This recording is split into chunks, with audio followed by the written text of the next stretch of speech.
On the morning of May 30th, 2005, 18-year-old American Natalee Holloway arrived on the island of Aruba with a group of her high school friends to celebrate her graduation.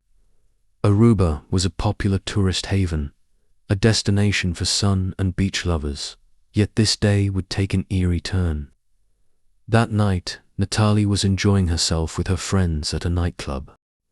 As the clock approached 4 a.m., Natalee left with two local young men, Joran van der Sloot and Calamano.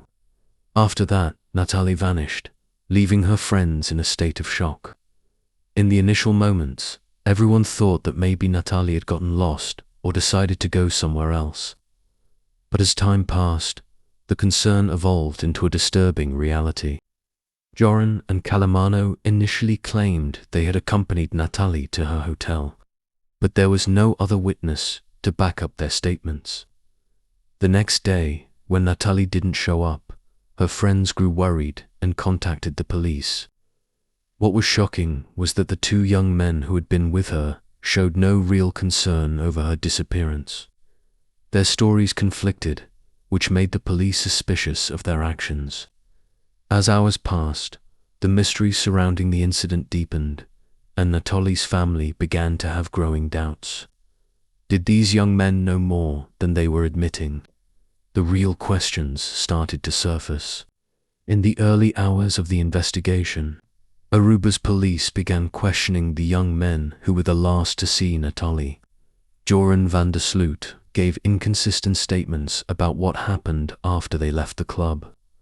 Despite his contradictory claims, nothing indicated a crime had taken place, and there was a slim hope that Natalee may have left willingly. But as time went on, it became clear that something dangerous had happened. Search operations began in various parts of the island, from beaches to mountains, but evidence was scarce. Tension grew with each passing day. Within a few weeks of Natalee's disappearance, Joran and Calamano became the primary suspects. While Joran had initially claimed he had stopped the car near Natalee's hotel before leaving, other reports and witness testimonies began to contradict his story. One new witness claimed that Joran had been acting strangely in the days following Natalee's disappearance. The police started to intensify their questioning, but Joran continued to insist on his innocence. The disappearance of Natalee sparked a massive response from US authorities, with the United States sending a team of investigators to assist in the search. From aerial searches to deep-sea diving, everyone hoped Natalee would be found soon. But as the days passed, the evidence found was extremely limited. Aruba remained quiet, but a sense of anxiety spread among everyone. Hope of finding her was fading, but the continuous search efforts kept hope alive in her family's hearts.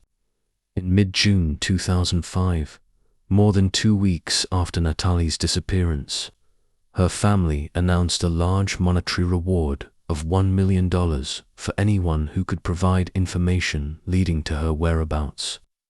This was a desperate attempt to break the silence surrounding the incident. The reward marked a turning point in the case, drawing attention from many people on the island and around the world.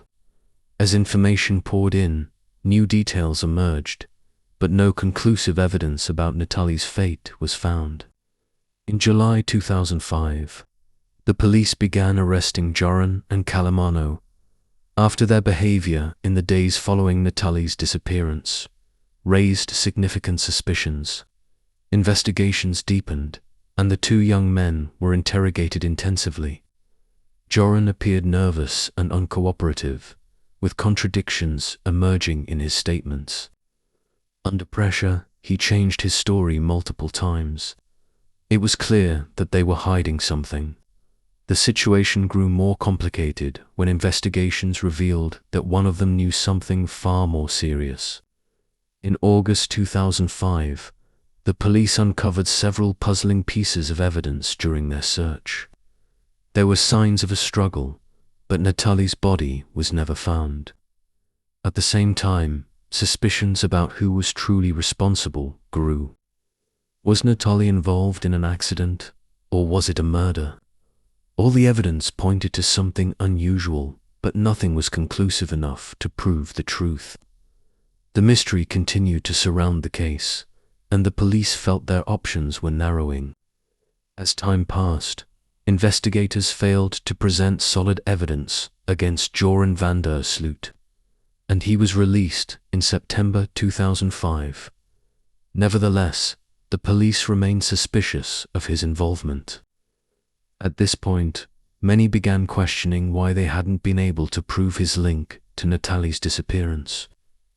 On the other hand, Joran returned to his normal life in Aruba, but he was surrounded by an atmosphere of doubt that never dissipated. In 2006, the police made a near-official statement declaring that Natalee had likely been murdered, based on conflicting testimonies and details gathered from investigations. There was a general agreement among investigators that what happened to Natalee was a homicide, but they were unable to pinpoint the exact culprit.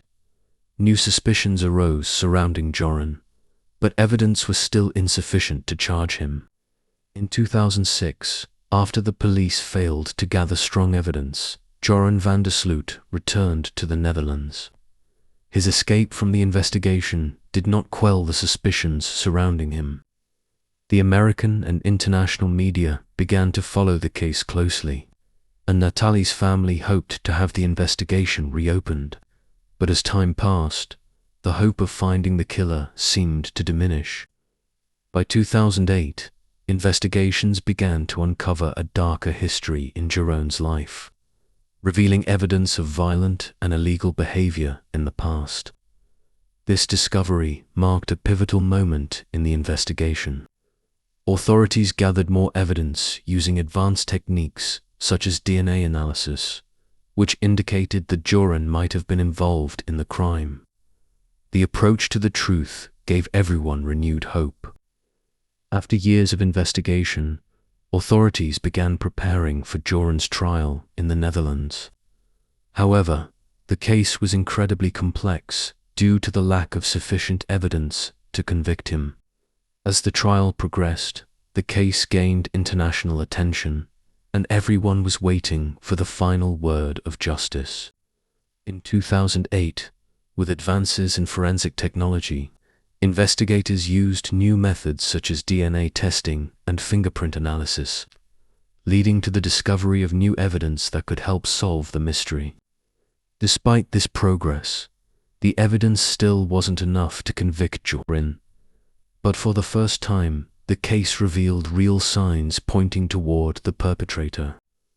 In 2012, the Dutch authorities decided to officially close the case after years of investigations and developments. Yet, despite the closure of the investigation, the truth remained elusive, and no one was able to conclusively identify the perpetrator. The disappearance of Natalee Holloway remained one of the greatest mysteries, with no clear answer, a story that continues to stand as a symbol of hope and betrayal at the same time. Source of the case.